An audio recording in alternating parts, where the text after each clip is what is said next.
Hey, what's going on YouTube? Welcome back to the Tech Life Podcast. This is episode 2 where I'm going to talk to you about the top IT certifications for 2023. So if you clicked on this video, you're probably thinking to yourself, hey, I want to make a change in my career. I want to make some modifications to where I'm going in life. You may be in IT already, but you're trying to think of what's the next best path. What do you want to do, especially with all the uncertainty that's going on around AI, the economy, etc. So one of the things I always say to people is, what kind of life do you want to live? And one of the big things right now, at least for me, is being able to work remotely. I get to see my kids more, get to hang out with my family more. You get to, you don't have to worry about commuting back and forth. It takes a lot of time out of your day. So with all that being said, I always, recommend when people ask me about IT, and I have 16 years of experience, close to 17 now, and I always say, do something in the cloud, right? Try to figure out what you find to be interesting in the cloud. Try to find a career path that really works for you, whether that's cybersecurity, whether that's working in the cloud as a system engineer, system architect, or even networking or DevOps. Choose the cloud, because that is where everything is going. Companies are migrating to the cloud, and yeah, you have companies that are still on-prem, but essentially it's really about, if you can have that lifestyle where you can make over 6 figures and you could really be making a nice chump change amount of money, and being able to have a lifestyle that you can now, have more time with your family, because that's really, I feel like the pandemic really caused a lot of people to really think over, how they're approaching life, what are they doing, what they find important. So I always say go into the cloud, and today I want to talk about the top 3 cloud providers, which is AWS, GCP, and Azure, and what they have to offer. So the first thing I want to talk about today is AWS. I want to focus on AWS and talk about the levels and the different certifications that AWS has to offer. So there are 4 levels of AWS certifications. So the first one is foundational. This is intended for like sales and managers, people who just need to understand what's going on in the cloud, but not necessarily know how to do, the technical stuff, right? I always recommend for anyone who is going into the cloud, or if you've never worked in IT, let's just say you're coming over from human resources or some other foreign workspace, right? When I say foreign, I'm just talking about something outside of IT. One of the things I would always say to anybody who's a newbie to the cloud or even IT is definitely go into foundational. So a certification that's really good for in terms of AWS is the AWS Certified Cloud Practitioner. That one is a really good start for anyone that's working with, that's trying to get into the cloud. Now, you have to make a decision if you're going to go with AWS, Microsoft, or GCP, but I want to talk about that a little bit later once I go through all the certifications. The next level for AWS certifications is the associate level. This is mid-level cert aimed at professionals providing configuration and support on the ground. Now, the certification that's associated with this level is the AWS Certified Solutions Architect Expert certification. Now, I have the AWS Solutions Architect Associate, not expert, AWS Certified Solutions Architect Associate. So that one I have, that's the first AWS certification. And when I got that AWS certification, at that time, you had to get that AWS certification because it was a prerequisite in order for you to get further along with AWS. Now, Amazon scrapped that. You can jump to any level of certification. So what does that mean? So you have level 1, basically level 5, and then you have like level 10, which is the professional. And that's the AWS Certified Solution Architect Expert certification is the professional level. For this certification, I don't recommend for people to just jump up to the highest one. To me, it's really good to get an understanding of some like the lower level ones and then jump up. But if you are getting a really good understanding, so let's just say you're thinking about cost. So if you're thinking about cost, I would always say, hey, go through the Solutions Architect Associate certification route. You don't have to necessarily take the test, but study for it. Then go for the professional one and then go through that, because when you're taking certain tests or you're taking certain courses for the professional, let's just say you wanted to jump straight to the highest one, what happens is they're gonna miss out on certain stuff, and you may fumble and not understand what's going on. So if you're taking a lecture, they're gonna assume you know certain things when it comes to EC2, virtual machines, right? Or S3 buckets, they're gonna assume certain stuff. So if you jump straight to the professional one, especially if you're now new to the cloud, it may cause you more harm, and then you might get frustrated, and you're discouraged, you don't want to do anything, and then you just stop studying and going for your certification and changing your career path. So I always say, hey, go through the motions, right? So it really depends on the level that you are, your competency level, when you first start off. So as I said to you before, there's 4 levels of AWS certification. So there's the foundational, there's the associate, there's a professional, and then there's a specialty. So the specialty ones are a special knowledge in a specific area. So I remember when I took my AWS security specialty certification, and I passed it. I literally passed by not much, right? I remember taking that test. It was extremely difficult, but I was still new to the cloud, and I had got my associate first, and then I got my specialty one. Now it's a little bit different. They do not, AWS is not making you get these prerequisites anymore. You can just go and take a certification. But what they do have is, I want to make sure I have it down on my notes. It says, formerly known as prerequisites, now they're known as recommended knowledge. So please keep that in mind. So there are a ton of other AWS certifications out there. There's stuff centered around DevOps, there's stuff centered around AI, but those are some of the certifications that come to mind as the top recommended ones when you get into AWS, and then you can kind of venture off of what you want to do. To me, what makes sense is to get one of the AWS Certified Solutions Architect Associate certifications, and then jump off to something else that is a little bit more specialty, or if you understand exactly which route you want to go. Because if you're doing DevOps, you don't really need the Solution Architect Expert. There's a DevOps certification for AWS. Now, when it comes to Google Cloud, they kind of have the same thing going on, where you don't have to have the prerequisites. You can just take any certification you want to take. But let's talk about the top 3 ones, right? So there's the Google Cloud Digital Leader, which is the foundational certification intended for people that are new.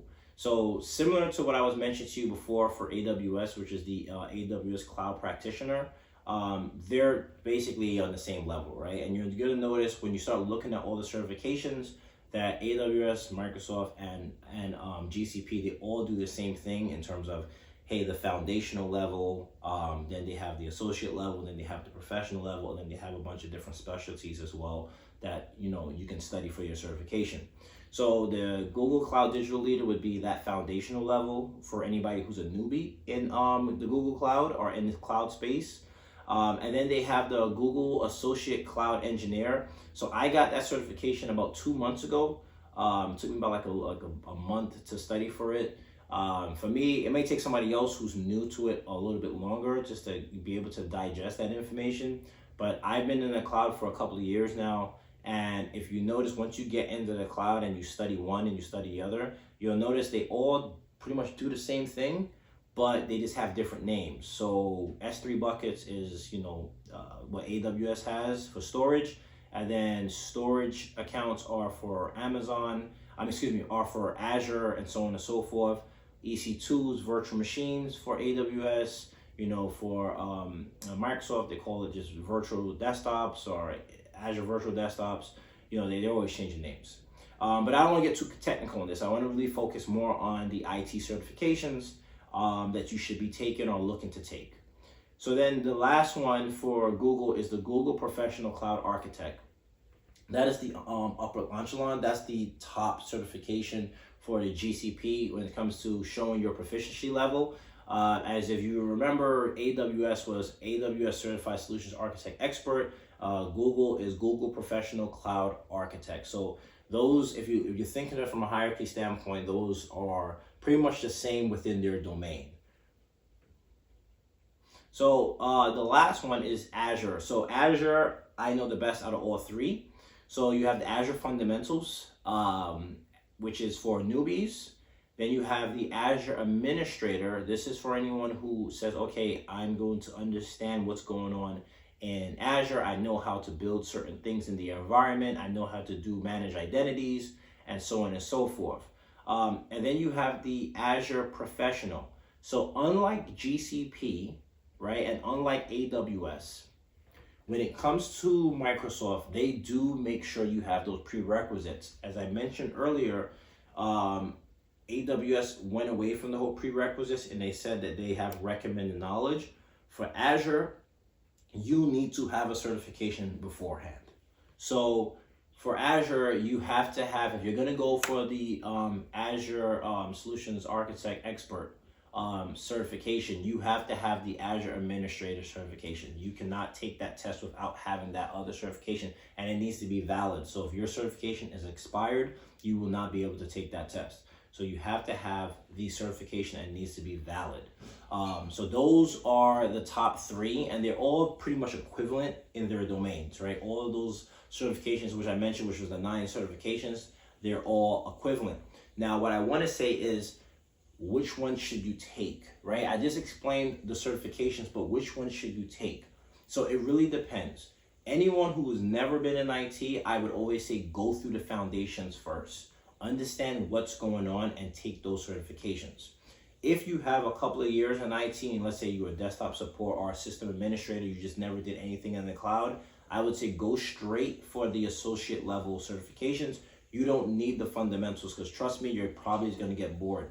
So the associate levels to me make a lot of sense for anyone that's going into the cloud, just to get an understanding, because I've, worked with people that, worked in IT on-prem for years. There's one guy, he was a network whiz. And for some reason, when it came to the cloud, he just didn't get understanding of the cloud. And he tried to go for a higher professional level and just never took the test.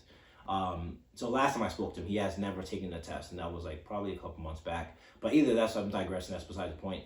So I always say try to go for the associate level, because to me it would just make more sense, and you'll do better for yourself. And just take your time.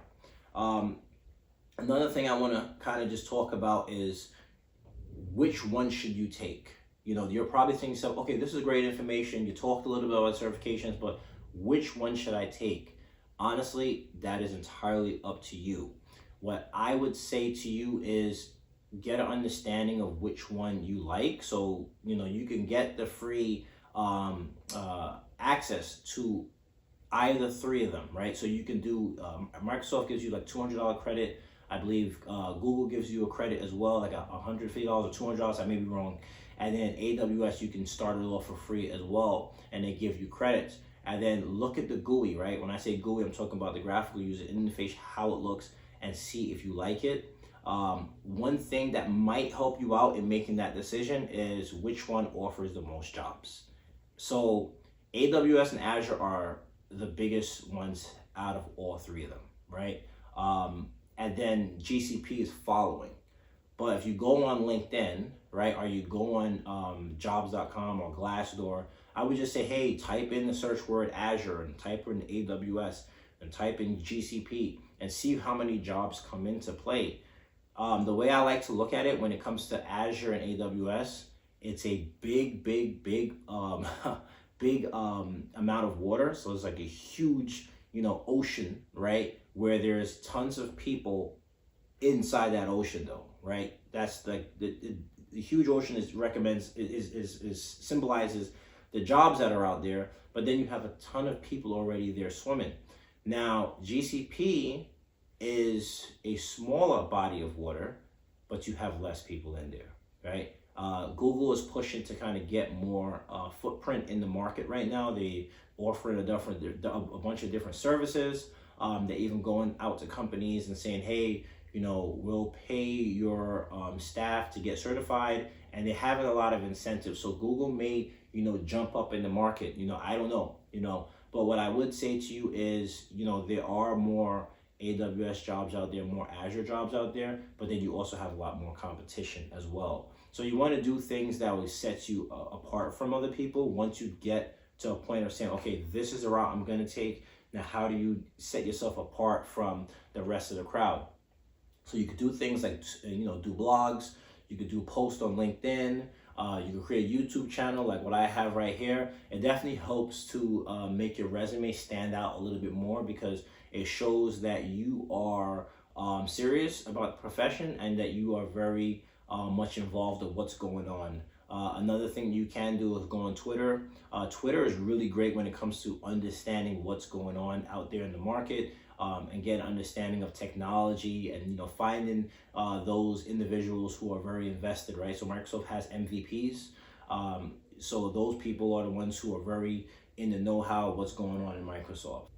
All right, that is a wrap for this video. This is episode 2 of the top IT certifications to get in 2023. I hope the information I provided you definitely helps you out. I'm pretty sure it will. But please leave a comment. Let me know exactly what your thoughts are. Let me know if there's something that you're like, hey, what about this certification? If I didn't mention it, which I'm pretty sure because there's a ton out there, and I'll definitely respond to you. If you're looking to get an understanding of the cloud, I do teach that as well on YouTube. Check out some of my other videos where I talk about Azure. I talk about setting up free accounts in Azure. I talk about how to do identity management in Azure, so on and so forth.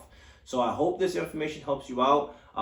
As always, when it comes to these videos, these hierarchy videos where I don't really get too techie, but I just have general conversation with you, I like to leave with a motivational quote. So the quote for today is, just one small positive thought in the morning can change your whole day.